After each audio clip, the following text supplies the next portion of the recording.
Sindh GK part 4 Sindh history Indus civilization to 1947 municipal officer town officer Sindh public service commission different days.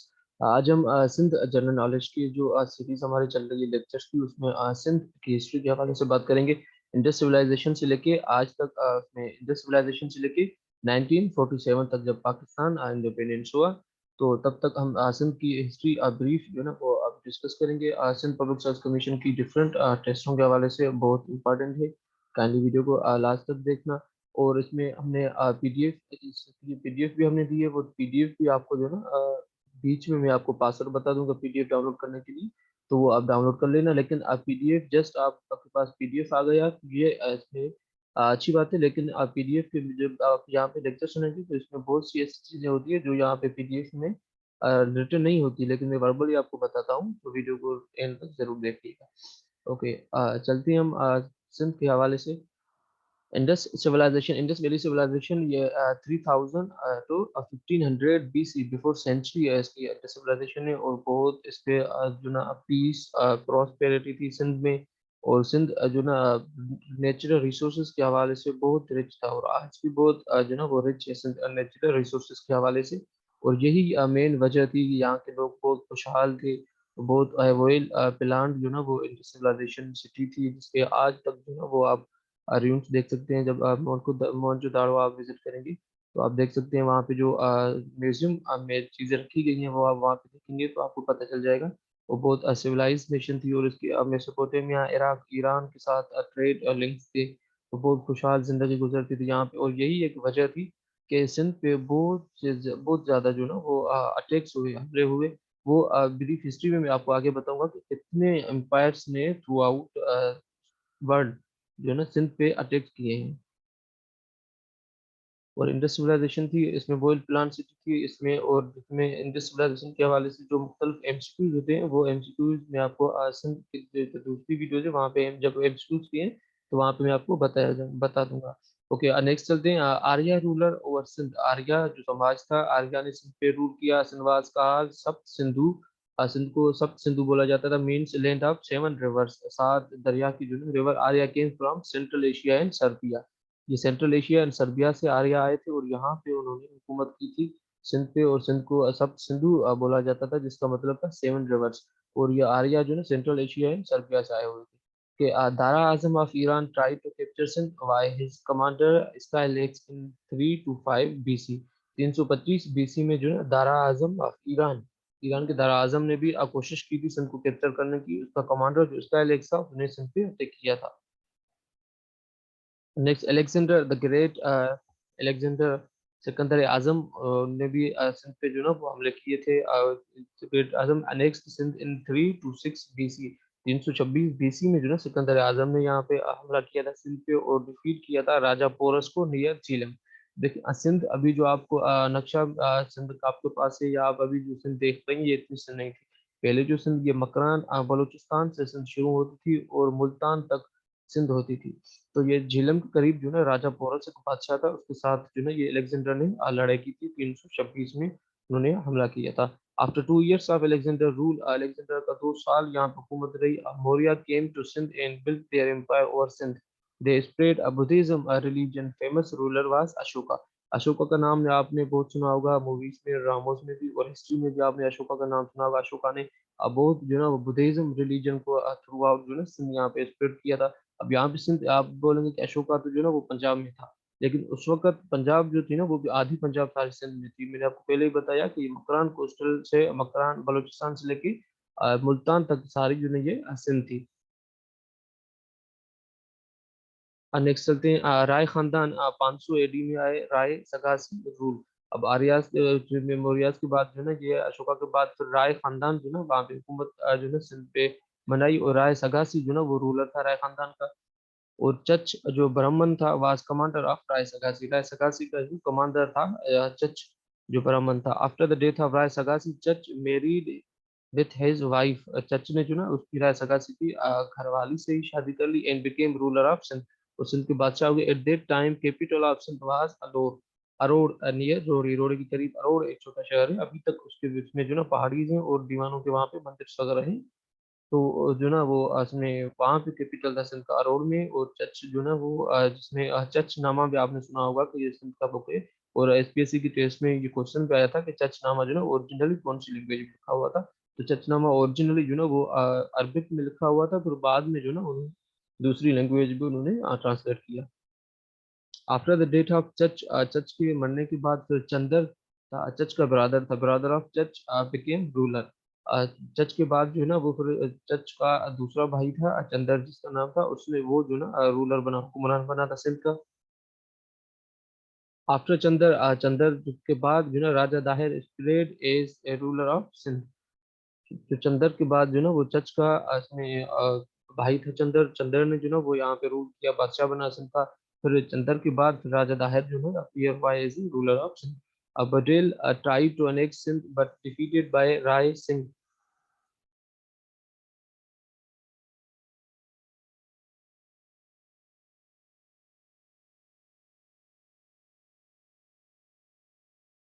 Sorry for interruption. Budel tried to annex Sindh but defeated by Jay Singh, son of Raja Dahir at Nehrun Court, Hyderabad. Hyderabad का जो पुराना नाम है वो नेरून coat है। जो मेरी दूसरी वीडियो होगी उसमें मैं आपको बताऊंगा कि सिंध के मुख्तलिफ जो शहरों के नाम, जो कि जो अभी इस वक्त आप हम जानते हैं शहरों के नाम, तो उनके पुराने नाम कौन से थे। जैसे अभी हैदराबाद का नेरून कोट था, और कुछ लोग बोलते हैं कि भाई ये मेरून कोट है, लेकिन एक्चुअली ये नेरून कोट है। तो ये ऐसे जो पुराने नाम है सिटीज के, वो भी हम यहाँ पे डिस्कस करेंगे नेक्स्ट अपनी वीडियोज में। तो बुडेल जो है ना उसने ट्राई किया था कि सिंध को जो ना वो फतह करे, बट जो ना उसको जय सिंह ने डिफीट किया था। जय सिंह कौन था? जय सिंह राजा दायर का सन था, बेटा था। After that, in 1712, 712 AD में राजा Dahir defeated on 28 October 1712 AD by Mohammad बिन कासिम। 712 में जो ना एडी में राजा दाहिर को जो ना डिफीट हुई, मोहम्मद बिन कासिम ने उसको जो ना वो डिफीट किया 28 अक्टूबर 712 एडी में। ये मोहम्मद बिन कासिम अरब कमांडर थे, और ये उमैयाद डायनेस्टी के जो ना एम्परर वलीद बिन अब्दुल मलिक बिन मरवान। ये अक्सर क्वेश्चन आता है पाकिस्तान अफेयर्स में भी, और सिंध के हवाले से भी ये क्वेश्चन आता है टेस्ट में कि भाई मोहम्मद बिन कासिम ने कब सिंध को फतह किया। बस 712 ईस्वी में मोहम्मद बिन कासिम ने सिंध को फतह किया, ठीक है। और मोहम्मद बिन कासिम जब दूसरा क्वेश्चन आता है कि जब मोहम्मद बिन कासिम ने सिंध को फतह किया, उस वक्त जो ना अरब जो उसमें कौन सी जो ना वो डायनेस्टी, कौन सी खिलाफत थी, तो वो उमैयाद डायनेस्टी, उमैयाद की बादशाही थी। और तीसरा क्वेश्चन होता है कि उस वक्त उमैयाद का जो ना वो कैलिफ कौन था, एम्परर कौन था। तो उस वक्त जो जब मोहम्मद बिन कासिम ने सिंध फतह की थी, उस वक्त जो अब अरब का जो ना वो मुसलमानों का जो एम्परर था, जिसे हम एम्परर बोले या आप कैलिफ बोले, वो वलीद बिन अब्दुल मलिक बिन मरवान थे। ओके, अब नेक्स्ट हम बात करते हैं। Pirates looted Arab ship near Debal. Ship was floating from Ceylon Sri Lanka to Damascus. A lady from ship named Nahid wrote letter to Hajjaj bin Yusuf, the governor of Iraq, for help. Hajjaj bin Yusuf sent his nephew and son-in-law Muhammad bin Qasim to attack on Sindh with the approval of Muslim Caliph Malik Walid bin Abdul Malik. In this way, Islam came in subcontinent. Sindh was Shiram, Balochistan's area, Makran, Lasbela, Indian Ocean, current Sindh up to Multan. अभी इसके जो ना मैं थोड़ा detail में आपको बताऊंगा कि इसमें जो ना इस हवाले से दो स्कूल ऑफ थॉट्स हैं।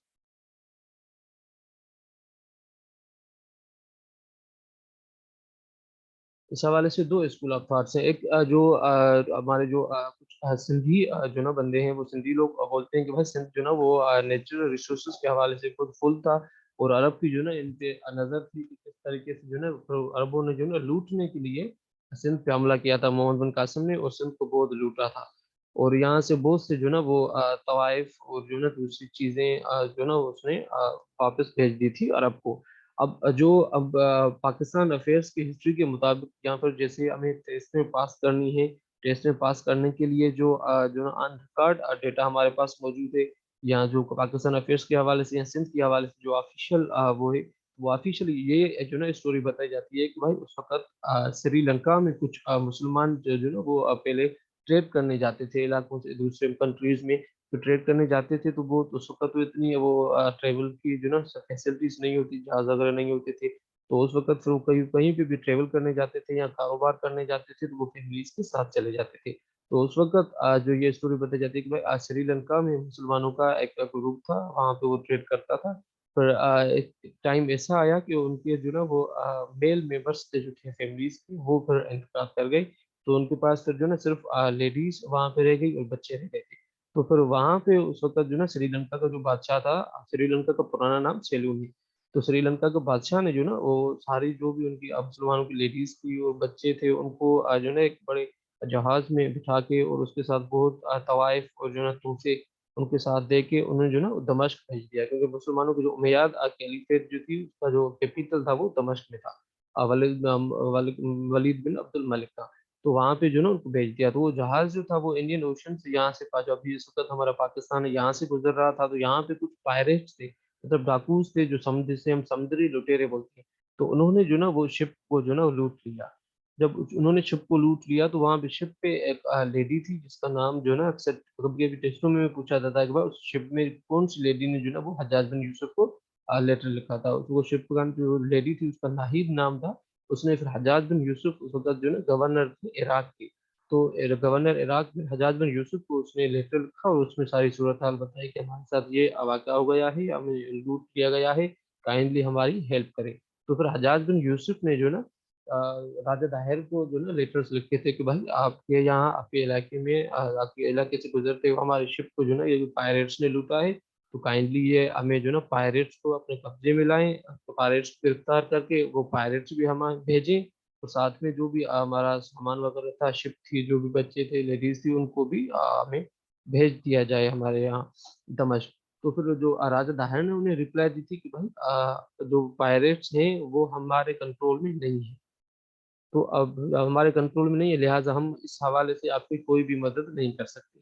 तो उसके बाद फिर हज्जाज बिन यूसुफ ने जो ना जो एम्परर था मलिक बिन अब्दुल वलीद, उससे परमिशन लेके फिर उसका एक नेफ्यू था मोहम्मद बिन कासिम। मोहम्मद बिन कासिम की उस वक्त 17 साल उम्र थी, वो कमांडर था आर्मी में। तो मोहम्मद बिन कासिम जो ना वो उसका सन इन लॉ भी था हज्जाज बिन यूसुफ, मोहम्मद हज्जाज बिन यूसुफ का। और साथ में जो ना उसका नेफ्यू भी था। तो उसको जो ना एज ए कमांडर जो ना उसने भेजा था इसमें सिंध पे अटैक करने के लिए। तो मोहम्मद बिन कासिम दूसरा कोर्स, ये भी क्वेश्चन आता है कभी कभी टेस्टों में कि भाई मोहम्मद बिन कासिम ने कहाँ से हमला किया था। तो मोहम्मद बिन कासिम यहाँ पे आया था। तो वो मकरान जो है ना ये लसपेला की तरफ से आया था और इंडियन ओशन के थ्रू फिर जो ना यहाँ पे सिंध में इंटर हुआ था। तो मोहम्मद बिन कासिम और मोहम्मद बिन कासिम दूसरा क्वेश्चन होता है अक्सर टेस्ट में पूछा जाता है कि भाई कितना टाइम जो ना मोहम्मद बिन कासिम मकरान पे जो ना उसने स्टे की थी और प्लानिंग की थी कि किस तरीके से कैसे अटैक करना है।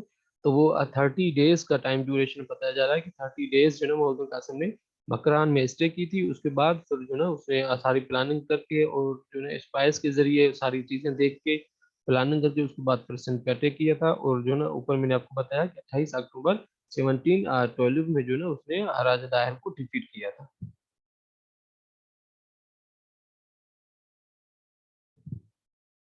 ओके, और तो 712 में जो ना जैसे मोहम्मद कासिम ने फतह किया सिंध को, तो उस वक्त अरब का जो ना रूल बादशाही हो गई सिंध में। और इस्लाम भी जो ना जब मोहम्मद कासिम यहाँ पे आया तो उसके बाद फिर इस्लाम भी जो ना आस्ता आस्ता यहाँ पे स्प्रेड होता गया सिंध में। After Arab rule Ismailis rule over Sindh, जैसे अरब का रूल खत्म हुआ, उनकी बादशाही खत्म हुई, तो फिर इस्माइलीज थे, उन्होंने सिंध के ऊपर हुक्मरानी की। अब यहाँ बता रहा है Mansura was the capital of Sindh during Arab rule in Ismailis period. ये अक्सर टेस्टों में क्वेश्चन पूछा जाता है कि भाई अरब के जो ना हुकूमत के दौरान, रूल के दौरान, या इस्माइलीज के पीरियड के दौरान सिंध का कैपिटल कौन सा था। तो वो मंसूरा सिटी का नाम है। मंसूरा जो ना वो सिंध का कैपिटल था। After Ismailis rule Sumra became ruler of Sindh. Sumra dynasty rule जो ना वो शुरू हो गया। सुमरे जो ना सुमरों ने हुकूमत कर दी। अब मैं आज नेक्स्ट आपको बताऊंगा कि सुमरों के बाद कौन आए और फिर सुमरों ने कितना जो ना वो कितनी ड्यूरेशन से जो ना उन्होंने हुकूमत की। अब यहाँ पे मैं आपको बता दूंगा कि जो इसमें इस वीडियो का जो पीडीएफ है वो पीडीएफ डाउनलोड जो ना पीडीएफ की लिंक जो ना डाउनलोड करने के लिए पीडीएफ वो लिंक जो ना इस वीडियो की डिस्क्रिप्शन में दी गई है। लेकिन वो वहाँ पे आप क्लिक करेंगे तो वहाँ पे वो आपसे पासवर्ड पूछेगा कि भाई पासवर्ड बताएं आप पीडीएफ डाउनलोड करने के लिए। तो पासवर्ड का जो पहला हिस्सा है वो सिंध है। दूसरा हिस्सा कौन सा है पासवर्ड का, वो मैं फिर आगे आपको कंप्लीट पासवर्ड बताता हूँ वीडियो में। Okay, rule dynasties in brief में, या बिल्कुल ब्रीफ में अगर मैं एक सुमराज की या समाज की या दूसरों की मैं हिस्ट्री के बारे में बताऊंगा या रूल के बारे में बताऊंगा तो बहुत टाइम लग जाएगा। मैं ब्रीफली जो ना आपको बताता जा रहा हूँ। तो जैसे सुमरा रूल स्टार्ट हुआ, तो सुमरा रूल जो है ना वो 1050 से लेके 1351 1351 एडी तक जो है ये सुमरों की हुकूमत रही। सुमरों के बाद फिर सम्मा रूल आए। सम्मा जो है वो रूलर्स थे, उन्होंने 1351 से लेके 1521 एडी तक जो है ये सम्मों की हुकूमत रही। और सम्मों के बाद फिर अरगुन आए। अब अरगुन जो है तो अरगुन जब उन्होंने हुकूमत की, तो अरगुन के जो ना वो, जैसे हम बोले कि भाई मुर्शिद या फिर उनके जो बड़े थे वो तुर्खान थे, तो फिर अरगुन उन्होंने हुकूमत की। तो उसके बाद कुछ ही टाइम जो ना उन्होंने हुकूमत करके फिर हुकूमत जो ना वो तुर्खान को सौंप दी। तुर्खान हुकूमत कर रहे, तो फिर तुर्खान की हुकूमत के दौरान फिर जो ना जो मुगल जो आए, और मुगलों ने अटैक करके तुर्खान को खत्म करके और अपनी जो ना हुकूमत बना ली मुगलों ने। तो इन तीनों हिस्ट्री में जो ना इन तीनों की साथ में जो ना वो टाइम ड्यूरेशन बताते हैं कि 1521 से लेके 1718 एडी तक जो है ये इन तीनों की हुक्मरानी रही। और इसके बाद फिर 1718 में जो है ये मुगलों का रूल खत्म हुआ, और उसके बाद फिर कल्होड़ा डायनेस्टी शुरू हुई। कल्होड़े हुक्मरान आए और कल्होड़ों ने जो है अपना रूल बादशाही शुरू की। अब कल्होड़ा रूल जो चला वो 1718 से लेके 1782 एडी तक जो है ये कलोड़ा की बादशाही रही, कलोड़ों की। और कलोड़ों की बादशाही के बाद फिर जो है ये कलोड़ा के बाद फिर टालपुर आए। टालपुरों ने जो है हुकूमत की। टालपुरों ने 1782 से लेके 1843 तक एडी तक जो है ये हुकूमत की सिंध पे। और टालपुरों के बाद फिर जो है कि ब्रिटिश आए, अंग्रेज आए, और अंग्रेजों ने जो का रूल जो था वो 1843 से लेके 1947 तक ये ब्रिटिश का रूल रहा। और फिर 1947 में जैसे सब कॉन्टिनेंट डिवाइड हुआ, इंडिया एंड पाकिस्तान बना, तो फिर सिंध ने पाकिस्तान को ज्वाइन कर लिया। और 1947 से लेके आज तक सिंध जो है एज ए प्रोविंस है पाकिस्तान का।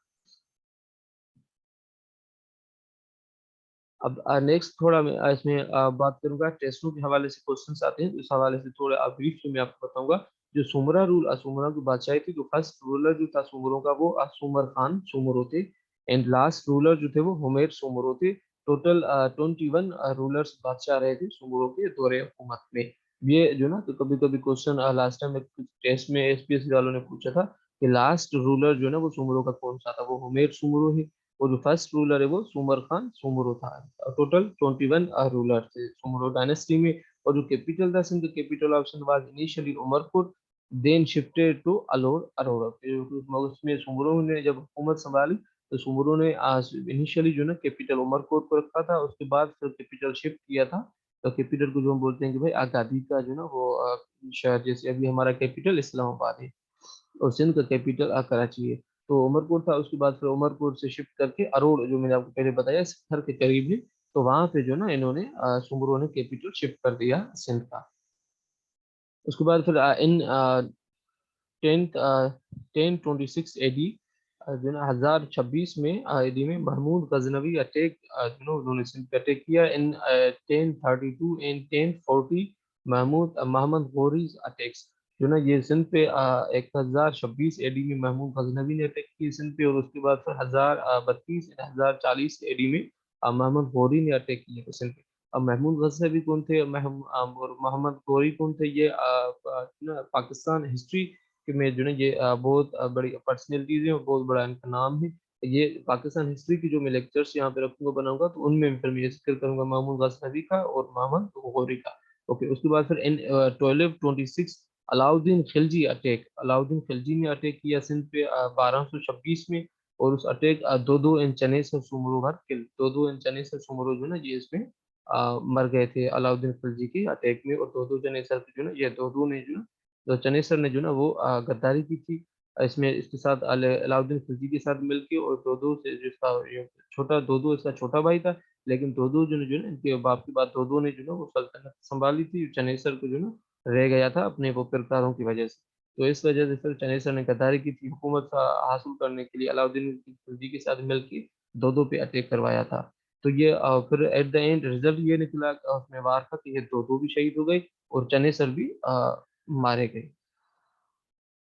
नेक्स्ट चलते हैं, अभी हम समा रूल की बात करते हैं। समा रूलर जो ना, फाउंडर जो था समा रूलर का फाउंडर और जो फर्स्ट रूलर था समा, वो जाम उनर बिन बाबिनो, जाम उनर बिन बाबिनो जो है ये समा रूलर के फर्स्ट बादशाह थे। समा रूल इनिशियली कैपिटल जो था सिंध का वो ठट्टा में था, देन उन्होंने शिफ्ट किया नसरपुर में।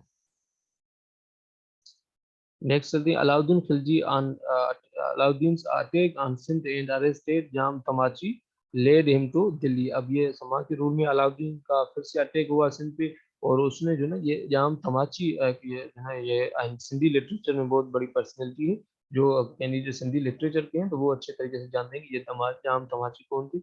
जाम तमाची को अरेस्ट करके और उन्हें दिल्ली ले गए, और फिर बाद में जो ना उन्होंने छोड़ दिया था।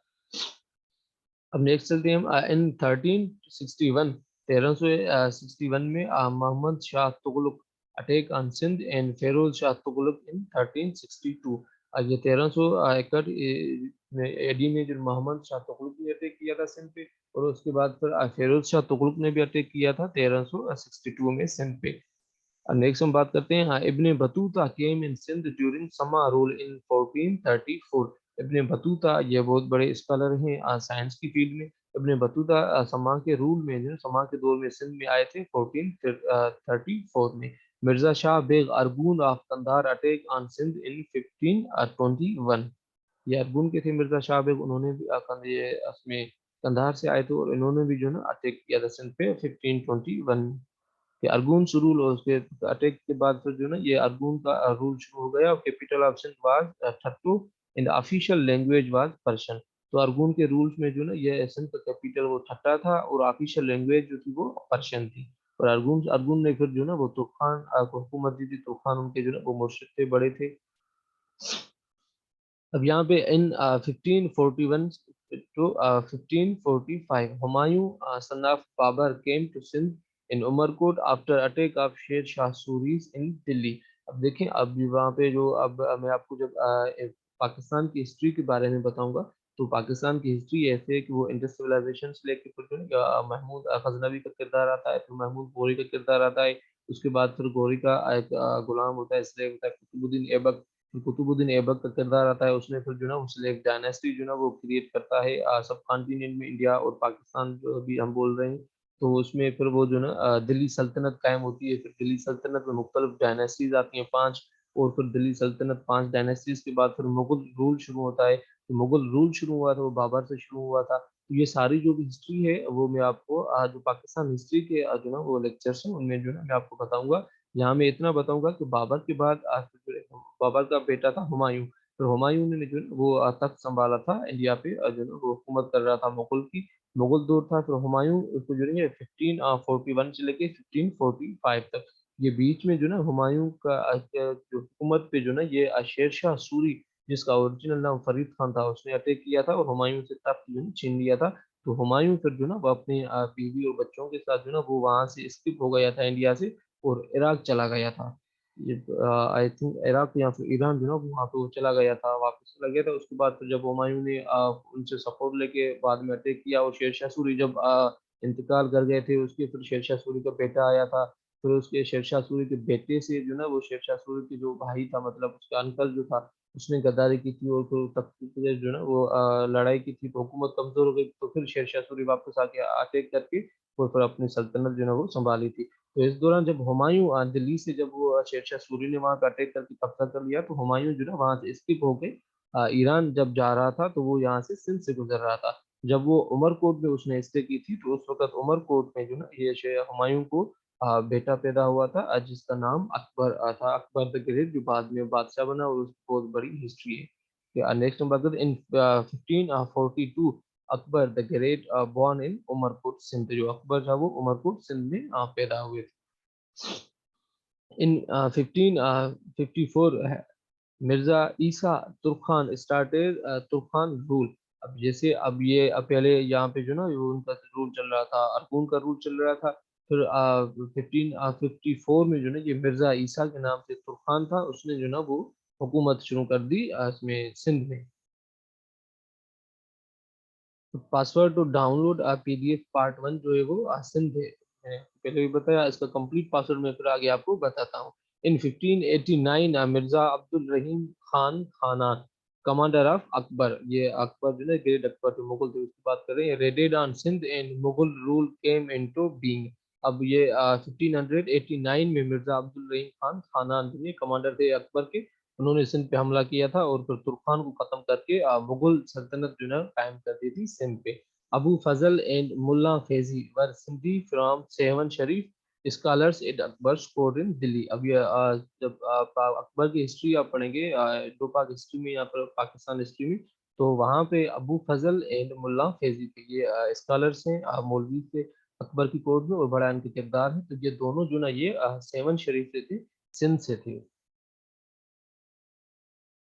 नेक्स्ट हम बात करेंगे 1649 में शाहजहां गिफ्टेड सिंध टू औरंगजेब। जो है ये 1649 में शाहजहां बादशाह थे, उन्होंने जो है ये अपने बेटे औरंगजेब को सिंध जो है वो गिफ्ट कर दी। In 1659 Dara Shikoh son of Shah Jahan came to Sindh for safety from his brother Aurangzeb. अब यह जो शाहजहां को जो ना ये शाहजहां वो बदनसीब है कि इसने जो ना वो जो महल बनाए थे तो ताजमहल बनाया था और दूसरे महल्स बनाए थे, तो उसके जो बेटा औरंगजेब था, औरंगजेब ने शाहजहां को ही अपने बाप को ही अरेस्ट करके वहां पे जो ना वो कैद कर दिया था। और औरंगजेब की और जो ना दारा शेखू, ये औरंगजेब का भाई था और उसमें शाहजहां का बेटा था, इनके बीच में बहुत बड़ी जंग लगी थी, बहुत लड़ाइयाँ चली थी। और औरंगजेब हिस्ट्री में कहा जाता है कहीं पे जो ना वो 70+ बताया जा रहा है, कहीं पे 90+ या 99 बता रहा है कि इतने जो ना वो अपने भाइयों को औरंगजेब ने जो ना वो कत्ल किया था, उनके साथ जंग की थी। और जो दारा शेखू इसका भाई था जिसके साथ इसने जंग की थी, दारा शेखू का तो बिल्कुल जो ना वो खून करके इसका जो ना वो सर नेज़े पे जो ना लटका के, तलवार पे लटका के, और जो ना वो ढोल और बाजों के साथ जो ना उसने दिल्ली में जो ना सारी बाजार में जो ना चक्कर लगाए थे, औरंगजेब ने अपने नुमाइश की थी अपने भाई के सर की, जब कत्ल कर दिया था। तो जब वो इनकी लड़ाई हो रही थी, तो दारा शेखू जो है शाहजहां का बेटा था, मतलब औरंगजेब का भाई था, तो ये जो ना अपने खुद को बचाने के लिए, सेफ्टी के लिए जो है वो सिंध में उसने पनाह ली थी। अब नेक्स्ट हम बात करेंगे in 1617 Daud Potra attacked on Sindh and made their empire, capital of Sindh was Shikarpur. अब ये 1617 में एडी में जो ना ईस्वी में दाऊद पोट्रास जो थे ना, उन्होंने अटैक किया सिंध पे। ये मुगलों की हुकूमत थी, तो मुगलों की हुकूमत पे जो ना उसने 1617 में जो ना 1617 में दाऊद पोट्रास ने अटैक किया सिंध पे, और उन्होंने जो ना वो कैप्चर कर ली सिंध, और उन्होंने अपनी हुकूमत बना ली सिंध पे, और उन्होंने जो कैपिटल था सिंध का वो शिकारपुर रखा था। इन 1719 1719 में क्या हुआ, Mian Noor Mohammad Kalhoro defeated Daud Potras and started Kalhora rule over Sindh. अब ये 1719 ईस्वी में जो ना मियां नूर मोहम्मद कलोड़ो ने जो ना वो दाऊद पोट्राज को डिफीट किया, उनके साथ जंग करके उन्हें शिकस्त देके, और फिर उन्होंने अपनी सल्तनत जो है ना वो कायम कर दी सिंध के ऊपर, जिसे हम कलोड़ा रूल के नाम से जानते हैं। फिर कलोड़ों की हुकूमत शुरू हो गई सिंध पे। और जो कलोड़ों की हुकूमत में कलोड़ों ने जो कैपिटल था सिंध का वो शिफ्ट कर दिया खुदाबाद नियर दादू। पहले अब जो है ये दाऊद पोट्रास ने शिकारपुर में कैपिटल रखा था, जब दाऊद पोट्रास को शिकस्त दी मियां नूर मोहम्मद कलोड़ों ने, तो फिर कलोड़ा हुकूमत का जो ना वो बुनियाद रखा गया। तो फिर कलोड़ा हुकूमत जो है ये खुदाबाद में इसका कैपिटल रखा गया सिंध का। और ये खुदाबाद जो है ये दादू के करीब है, जहाँ पे यार मोहम्मद कलोड़ की जो ना वो मज़ार है। ये क्वेश्चन भी आया था लास्ट टाइम एसपीएससी में कि यार मोहम्मद कलोड़ की मज़ार कहाँ पे है? तो वो खुदाबाद में है, ये दादू के करीब है। नेक्स्ट हम बात करेंगे इन 1739 नादर शाह अटैक ऑन सिंध। नादर शाह ने 1739 में अटैक किया था सिंध पे। इन 1747 अहमद शाह अब्दाली अटैक ऑन सिंध।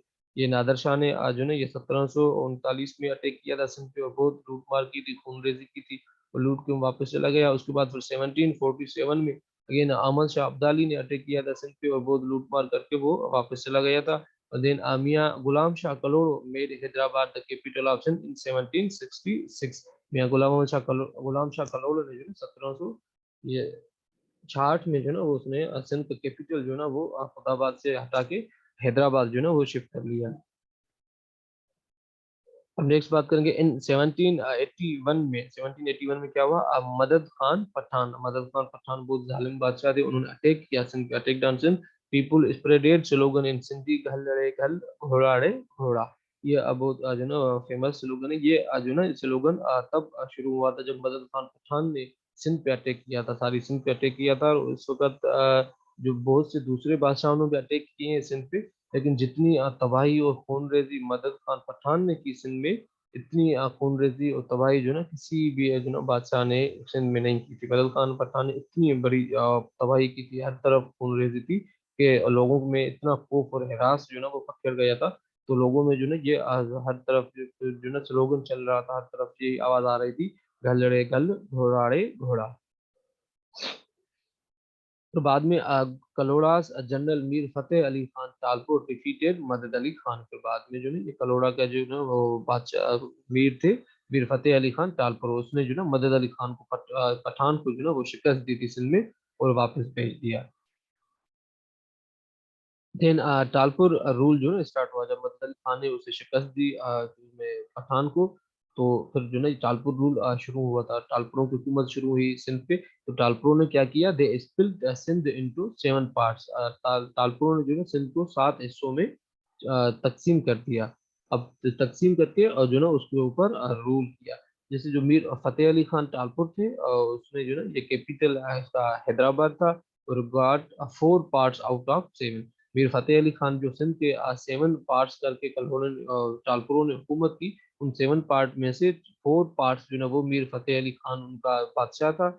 और उसने अपनी जो बादशाही उसके जो कैपिटल था वो हैदराबाद में रख दिया। और उसके बाद फिर अमीर सोराब खान टालपुर जो थे उनका कैपिटल जो था वो खैरपुर में था और उसने 2 पार्ट्स 2 स्टेट उसके पास थी मीर सोराब खान टालपुर के। और उसने जो ना अपने कैपिटल जो ना वो खैरपुर मीरस में रखा। तो देन अमीर ठरी खान टालपुर दूसरे थे, उनका कैपिटल जो ना वो मीरपुर खास में था। और इनको जो है सिर्फ एक पार्ट ही मिला था 7 पार्ट में से जो मीरपुर खास था। अमीर जो ठरी खान टालपुर थे उनको एक पार्ट मिला 7 पार्ट में से और उसने अपना कैपिटल मीरपुर खास में रखा और अपनी हुकूमत शुरू की, हुकूमत रखी चलाई। और जो मीर सोराब खान टालपुर थे उनको 2 पार्ट्स मिले, 2 स्टेट्स मिली, वो जो है ये खैरपुर मीरस में उसने अपना कैपिटल रख के जो है हुकूमत चलाई। और जो मीर फतेह अली खान टालपुर थे उसने 4 पार्ट्स लिए 7 पार्ट में से, 4 स्टेट्स, और उसका जो कैपिटल था मीर फतेह अली खान टालपुर का वो हैदराबाद में था। तो दूसरे जो भी वो मीर थे उनकी एक ही सेंट्रल हुकूमत होती थी, वो सारी सिंध पे जो ना वो हुकूमत करते थे। लेकिन जो टालपुर थे उन्होंने फिर ये सिंध को ऐसे 7 पार्ट्स में डिवाइड करके और फिर मजीद उसके जो ना पार्ट्स वो आपस में तकसीम करके और आपस अपनी अपनी स्टेट्स जो ना वो उन्होंने संभाली और अपने तरीके से उन्होंने हुकूमत की सिंध के ऊपर। दी 7 parts and rule of three mentioned above means rule combinedly called चोयारी। अब जो ये 7 पार्ट्स इन्होंने सिंध की किए और जो 7 पार्ट्स को जो ना मिला के जो 3 कैटेगरीज इन्होंने बना के और उनकी जो हुकूमत की, इन तीनों कैटेगरीज को जो ना आपस में मिला के और जो टालपुर बोलते थे ये चोयारी है। ये चोयारी के हवाले से क्वेश्चन आता है। नेक्स्ट हम बात करेंगे इन 1803 1803 में क्या हुआ कि Shah Shujul Mulk of Kandahar attacked on Sindh during Talpur period. ये शाह जो है ये शुजुल थे मुल्क थे जिन्होंने कंधार से आके, कंधार ये अफगानिस्तान का जो है वो पार्ट है, अफगानिस्तान का एक जो इस वक्त जो है वो डिस्ट्रिक्ट है कंधार। तो वहां से जो है वो आए और सिंध पे जो है उन्होंने टापुरों की हुकूमत के ऊपर जो है वो अटैक किया। In 1809, Mir Ghulam Ali Khan made agreement with British and gave them permission to trade in Sindh। अब 1809 में क्या हुआ कि मीर गुलाम अली खान ठाकुर थे, उन्होंने जो ना वो ब्रिटिश को परमिशन दी और उन्हें जो ना बोला कि भाई आप सिंध में जो ना ट्रेड कर सकते हैं, ट्रेड करें। और उसके बाद फिर इन 1817 में क्या हुआ कि रंजीत सिंह सिख अटैक डन सिंध। रंजीत सिंह सिख ने भी जो है सिंध पे अटैक किया 1817 में। नेक्स्ट हम बात करेंगे इन 1843 में क्या हुआ कि ब्रिटिश अनेक्स्ड सिंध, ब्रिटिश ने जो ना सिंध पे कब्जा कर लिया। At that time the rulers of Sindh, अगर इस वक्त जब ब्रिटिश ने जो ना हमला किया सिंध पे और अटैक किया सिंध पे, जैसे जो ना जो पाक हिस्ट्री में आप देखेंगे तो उन्होंने भी ऐसे ही जो ना वो जहांगीर से परमिशन ली थी और ईस्ट इंडिया कंपनी के थ्रू जो ना वो सब कॉन्टिनेंट में आए थे ट्रेड करने के लिए। फिर आहिस्ता आहिस्ता गवर्नमेंट के जो ना वो पावर्स में, गवर्नमेंट के जो ना उसमें कामों में जो ना वो पार्टिसिपेट करने लगे। और फिर आहिस्ता आहिस्ता उन्होंने कब्जा कर लिया ब्रिटिश ने और अपनी हुकूमत बना ली। तो लाइक वाइज सिंध में भी ऐसा ही हुआ, ब्रिटिश ने इसी तरीके से जो ना यहाँ पे आके हुकूमत बनाई थी। अब जब 1843 में ब्रिटिश ने जो ना अपना कब्जा करके और रूल शुरू किया सिंध पे, उस वक्त जो सिंध के बादशाह थे, जो रूलर्स थे आज में, वो मैं जो ना यहाँ पे आपको बता रहा हूँ कि अमीर जो ना अली मुराद खान तालपुर जो ना ये खैरपुर मीरस के थे, खैरपुर मीरस में हुकूमत कर रहे थे। He didn't fight with British forces rather supported थे।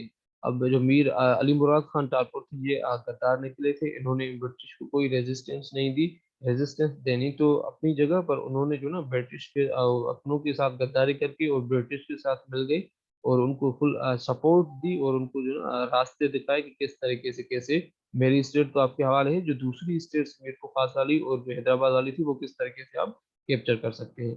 और उस वक्त अमीर रुस्तम खान टालपुर जो थे वो हैदराबाद में रूल कर रहे थे और मीर शेर मोहम्मद खान एट मीर खास, मीर शेर मोहम्मद खान जो टालपुर थे वो मीर खास पे हुकूमत कर रहे थे। अब इन दोनों ने मीर रुस्तम खान टालपुर एंड शेर मोहम्मद खान ने जो रेजिस्टेंस दी थी ब्रिटिश को, उनके साथ लड़ाइयाँ की थी। लेकिन सबसे ज्यादा जो लड़ाई की थी वो मीर शेर मोहम्मद खान टालपुर जो मीर खास में इनका कैपिटल था, इनने जो ना बहुत अच्छा खासा जो ना रेजिस्टेंस दिया था ब्रिटिश को, उनके साथ लड़ाइयाँ की थी और जंगें भी लगी थी। अब यहाँ पे मैं आपको बात बताऊंगा कि Miani war between Talpur and British forces on in February on 17 1843। ये म्यानी वार बहुत बड़ी फेमस जो ना ये वार जो सिंध की हिस्ट्री में है। ये टालपुर और जो ब्रिटिश के बीच में जो जंग हुई थी, लड़ाई हुई थी, जो मैंने आपको पहले बताया, मीर रुस्तम खान टालपुर एंड मीर शेर खान टालपुर ने ब्रिटिश को रेजिस्ट किया था और उनके साथ लड़ाई भी की थी, जंग लगी थी। उसको जो ना म्यानी जो ना ये क्यों बोला जाता है, इसको म्यानी वार इसको बोला जाता है। टालपुर और ब्रिटिश के बीच में जो लड़ाई लगी थी वो 17 फरवरी 1843 पे ये जो ना ये लड़ाई हुई।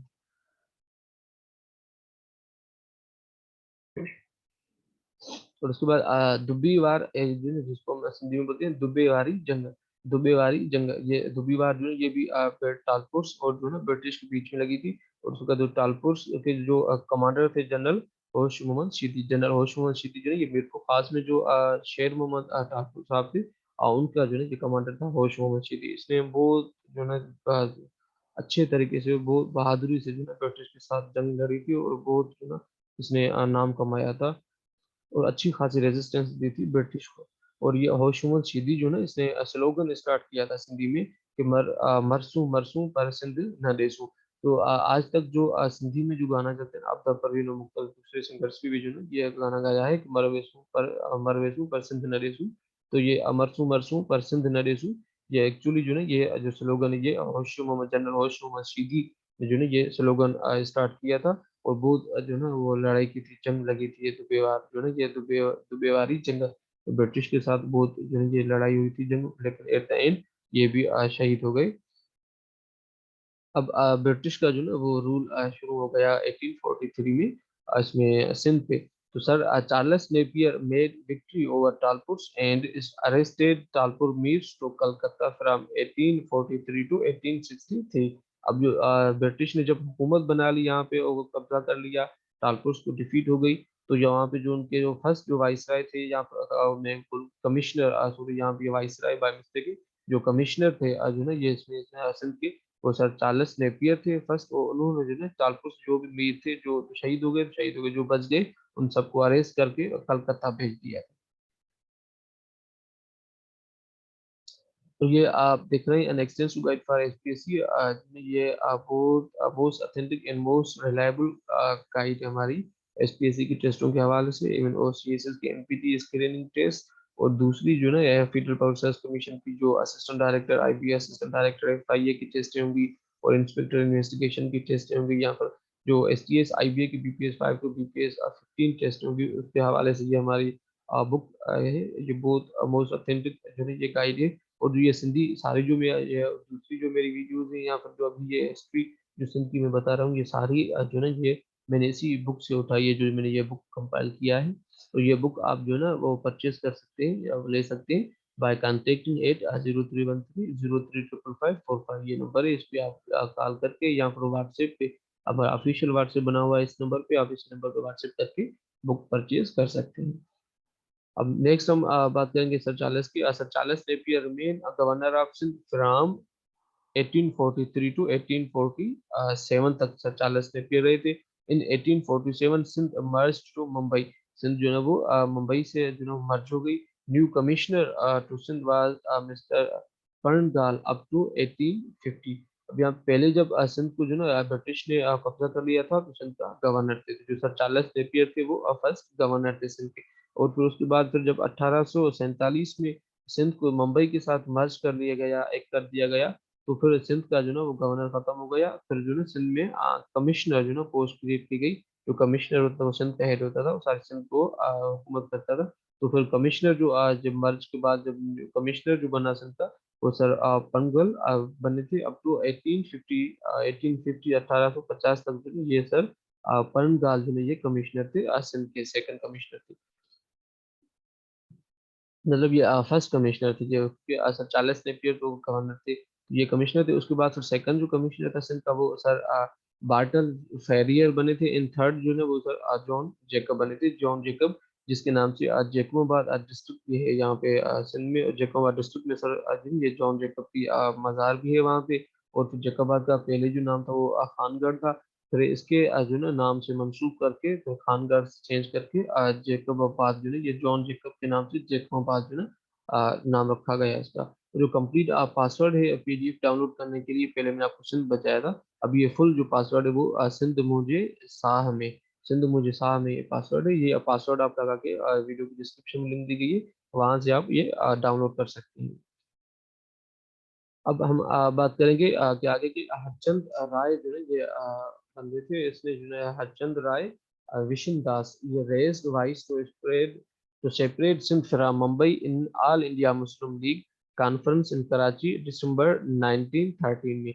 1913 में दिसंबर 1913 में जो ऑल इंडिया मुस्लिम लीग की कॉन्फ्रेंस हुई थी कराची में, उस वक्त कॉन्फ्रेंस में यह हरचंद राय विशन दास थे जिन्होंने इशू उठाया था, आवाज बुलंद की थी तो भाई सिंध को जो है ना वो मुंबई से अलग किया जाए और इंडिपेंडेंट जो है ना उसे स्टेटस दिया जाए। कॉन्फ्रेंस में दिन Quaid e Azam call meeting for separation of Sindh from Mumbai on 25 March 1927। फिर 1927 में 25 मार्च 1927 में कायदे आजम ने जो है वो मीटिंग बुलाई थी, और उस मीटिंग में जो मेन इशू था वो यही था कि भाई सिंध को जो है ना वो सेपरेट किया जाए मुंबई से। और जो कायदे आजम के 14 पॉइंट्स है, उन 14 पॉइंट्स में से एक पॉइंट कायदे आजम का यही था कि सिंध को मुंबई से सेपरेट किया जाए। Then Asim separated from Mumbai on 1st April 1936 under Indian Council Act 1935। अब जो इंडियन काउंसिल एक्ट 1935 जब अनाउंस हुआ तो उस इंडियन काउंसिल एक्ट 1935 के तहत सिंध को मुंबई से सेपरेट किया गया था। तो कभी टेस्टों में क्वेश्चन आ जाता है और ऑप्शंस में ये इंडियन काउंसिल एक्ट 1935 होता है तो ये राइट आंसर होता है। और कभी जो एग्जैक्ट डेट पूछता है तो फिर एग्जैक्ट अगर डेट पूछ ले तो फिर 1 अप्रैल 1936, या अगर 1 अप्रैल नहीं है मेंशन ऑप्शंस में तो 1936 जो है वो राइट आंसर है कि 1936 में सिंध जो है वो सेपरेट हुई थी मुंबई से। ये इम्प्लीमेंट इस वक्त इस तारीख पे हुई थी। और जो इंडियन काउंसिल एक्ट 1935 के तहत जो है वो सिंध मुंबई से सेपरेट की गई थी। उसके बाद फिर Sindh separation from Mumbai and the new governor to Sindh was sir सेंसलान ग्राहम जो है ये बने थे। सेंसलान ग्राहम जो है ये 36 में न्यू गवर्नर जो है वो सिंध के बने थे। पहले गवर्नर था सर चार्ल्स नेपियर, फिर जो है वो सिंध को मुंबई से जो है वो मिला दिया गया तो वहाँ पे कमिश्नर था सिंध का। और उसके बाद से जैसे सिंध मुंबई से सेपरेट हुई 1936 में तो फिर जो सिंध का जो है ना गवर्नर बनाया गया। और जो उस टाइम गवर्नर बना था वो सर सेंसलान ग्राम जो नस्ल के नए गवर्नर बने थे।